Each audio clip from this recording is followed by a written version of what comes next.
1998 ইংরেজিতে 98 সালে আমি দাখিল পরীক্ষা, সরকারি মাদ্রাসার মেট্রিক পরীক্ষা, আমি কওমি মাদ্রাসায় পড়তাম।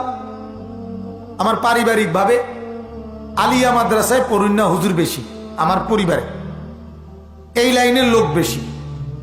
আমরাই নতুন করে কওমি মাদ্রাসায় তখন পড়তাম, আমার বড় ভাই, আমি, আমার দাদা, নানা, বাবা, তারা সবাই আলিয়া মাদ্রাসার লাইনে ছিলেন। তো আমার আব্বা আমাকে খুব গুরুত্ব দিছে। বড় ভাই বলছে, আমি তখন নাহাবিমির জামাতে বেফা পাশ করে 98 ইংরেজিতে দাখিল পরীক্ষা দিছি, মেট্রিক, এই সায়েন্স বিজ্ঞান বিভাগ থেকে।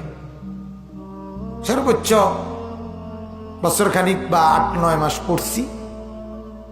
তো আলহামদুলিল্লাহ 1998 ইংরেজিতে আমি দাখিলে সমগ্র বাংলাদেশে সর্বোচ্চ নাম্বার পেয়ে 1 নাম্বার স্ট্যান্ড করছি, আলহামদুলিল্লাহ।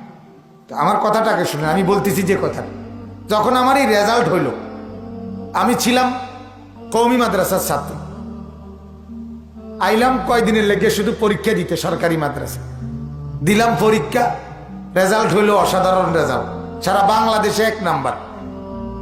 সব পত্রিকায় আমার ছবি উঠছিল।